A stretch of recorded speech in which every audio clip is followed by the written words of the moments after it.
جب جاپان کے بمبار طیارے اچانک سے 7 دسمبر 1941 کے دن امریکی بحری اڈے پرل ہاربر جو کہ امریکی ریاست ہوائی میں واقع تھی وہاں کے آسمان میں ظاہر ہوئے۔ امریکی فوج اس سرپرائز اٹیک کے جواب میں بالکل بھی تیار نہیں تھی۔ اس حملے نے ورلڈ وار 2 کا رخ اور خاص کر کے پیسیفک خطے کی تاریخ کو بدل کر رکھ دیا۔ مگر وہ کیا وجہ تھی جس کی وجہ سے جاپان اپنے سے کئی گنا بڑے ملک پر حملہ کرنے پر مجبور ہوا؟ اور آخر جاپان نے امریکہ کے بحری اڈے پر حملہ کیا ہی کیوں؟ تو آج میں آپ کو انہی سوالوں کا جواب دینے جا رہا ہوں، مگر اس سے پہلے ہمارے چینل کو سبسکرائب کرنا مت بھولیے گا۔ تو آئیے جانتے ہیں۔ دوستو، پرل ہاربر پر حملے سے پہلے امریکہ اور جاپان کے بیچ ٹینشنز پچھلی 1 دہائی سے بڑھ رہی تھیں۔ جاپان جو کہ ایک جزیرہ نما ملک ہے، وہ اپنی پوری تاریخ میں دنیا بھر سے الگ تھلگ رہا ہے، یعنی آئسولیشن کا شکار رہا ہے، اور اسی وجہ سے 20ویں صدی کے شروعات میں جاپان نے جارحانہ طریقے سے اپنی سلطنت کو توسیع کرنا شروع کیا۔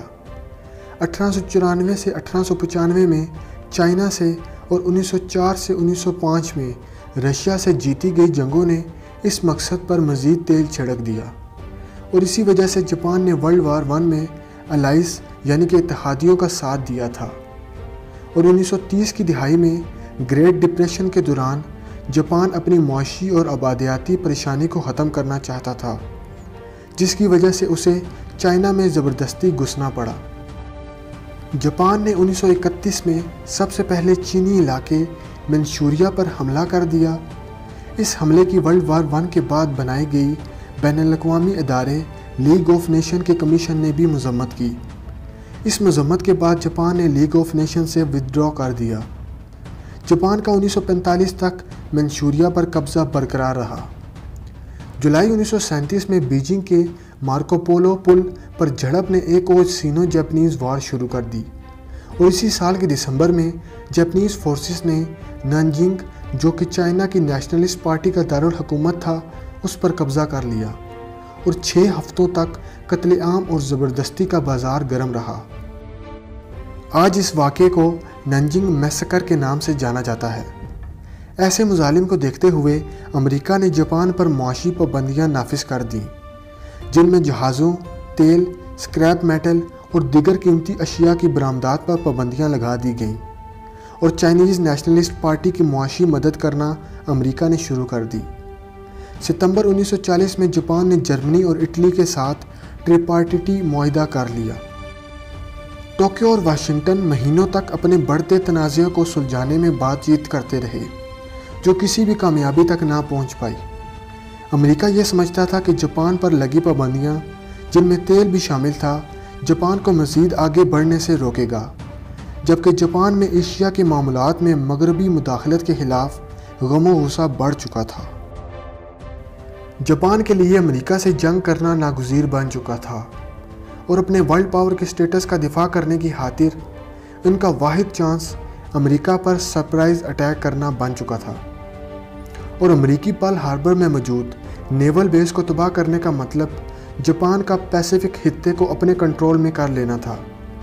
مئی 1940 میں امریکہ نے اپنے پیسیفک فلیٹ کے لیے پرل ہاربر کو مین بیس بنایا تھا، لیکن امریکی یہ نہیں جانتے تھے کہ جاپان سے 4000 میل کے فاصلے پر یہ بیس اپنا دفاع نہیں کر سکتی۔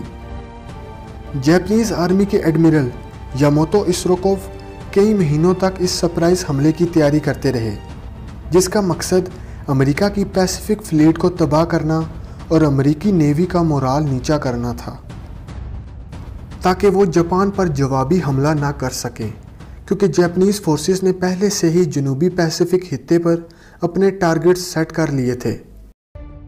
بہرحال شروعات میں پرل ہاربر پر حملہ جاپان کی کامیابی نظر آ رہا تھا۔ جاپان کے بمبار طیاروں نے امریکہ کی بیس پر موجود 8 بیٹل شپس میں سے 4 کو ڈبو دیا اور 4 کو شدید نقصان پہنچایا۔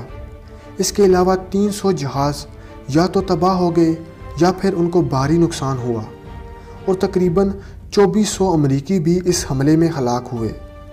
اس حملے کے بعد جاپانی فورسز نے 1942 کی شروعات میں مغربی طاقتوں کی کالونیز پر قبضہ کر لیا، جن میں برطانیہ کے کنٹرول سے برما، نیدرلینڈ کے کنٹرول سے سنگاپور اور ملیشیا اور انڈونیشیا اور فلپین پر بھی قبضہ کر لیا، جس کی وجہ سے جاپانیوں کو ان جزیرہ نما ملکوں کی قدرتی ذخائر جیسے تیل اور ربر پر رسائی حاصل ہو گئی اور اسے اپنی تجارت کے لیے ایک کھلا اور محفوظ راستہ بھی مل چکا تھا۔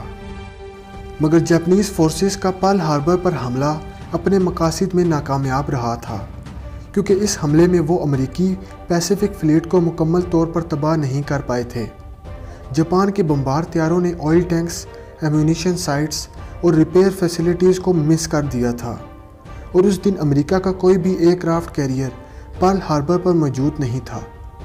جون 1942 میں یہ ناکامیابیاں جاپانیوں کو مہنگی پڑ گئیں، کیونکہ امریکہ جاپان کے خلاف مڈ وے کی جنگ جیت چکا تھا۔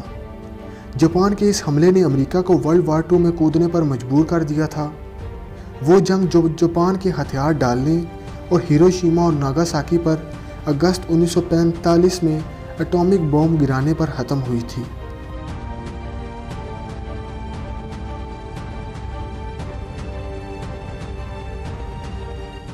تو دوستوں، یہ تھی وجہ جاپان کی پرل ہاربر پر حملہ کرنے کی۔ مزید ایسی ویڈیوز کے لیے ہمارے چینل کو سبسکرائب کریں اور بیل آئیکن پریس کریں تاکہ آپ کو ہمارے آنے والی ہر لیٹسٹ ویڈیوز ملتی رہیں سب سے پہلے۔ شکریہ۔